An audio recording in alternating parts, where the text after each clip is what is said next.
Hello everyone, and welcome back to another Wildlife Wednesday. I am here at the most popular state park here in Wisconsin, Devil's Lake State Park. Now I am up here actually on a talus field on the west bluff right now of Devil's Lake, and it's kind of late spring and a really cool time to be here. And I'll explain a little bit of why it's such a cool time to be here. Now, Devil's Lake is known, I think, primarily for this weird rock that is abundant here called baraboo quartzite. And basically, what quartzite is metamorphized sandstone. So that's sandstone that was then taken and put under extreme heat and pressure and made, it makes quartzite. And this is a very unique type of quartzite called baraboo quartzite, which is primarily known not only for how hard it is, but its odd coloration. Some scenarios, this one's a little bit not the color I was looking for.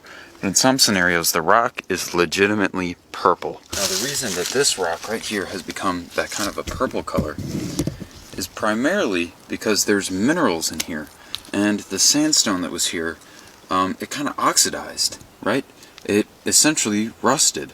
There's a lot of iron, maybe some other, a mix of minerals that are in there, and after going through metamorphosis, it changed to this kind of a strange, light kind of purple color, which is very cool and not something you really see a lot of, especially with quartzite. Usually it'll be a more white color, so this is pretty cool.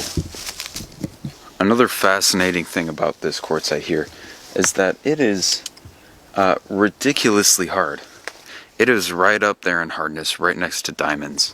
So it's not quite as hard as a diamond, but it is very close, and which makes it a very useful rock. It's used a lot in railroads, so anytime you're walking along a railroad and you see those rocks that are piled up along the railroad tracks, usually that's quartzite. And if you're here in Wisconsin, there's a good chance it's baraboo quartzite. Now, you can imagine this environment. It has a lot of these boulders, a lot of the rocks, which, if you're ever looking for a little bit more sporty of an activity, makes for some really great rock climbing.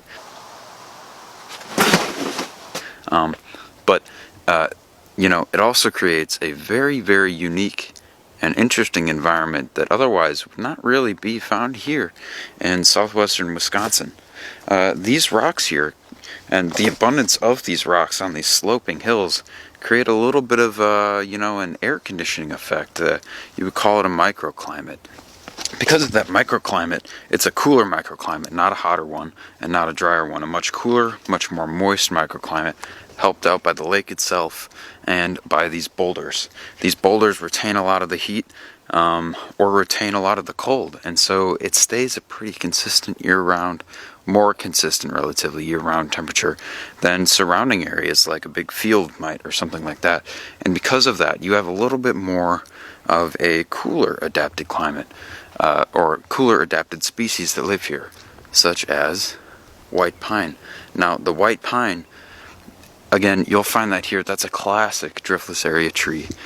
They love growing on the cliffs where there's exposed rock, and because they take a lot longer to warm up, the pines do just fantastic, and they really do enjoy those cooler, drier climates.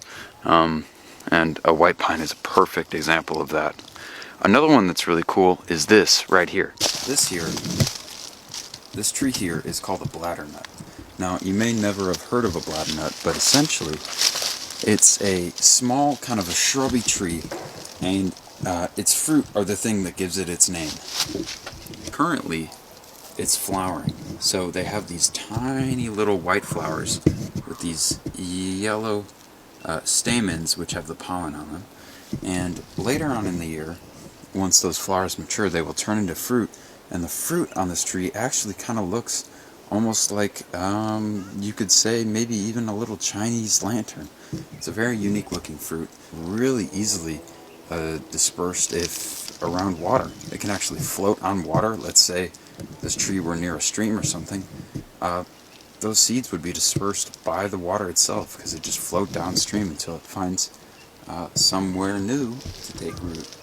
Now keep in mind, Devil's Lake is not only unique because of the rock, but because the lake itself used to be part of the Wisconsin River.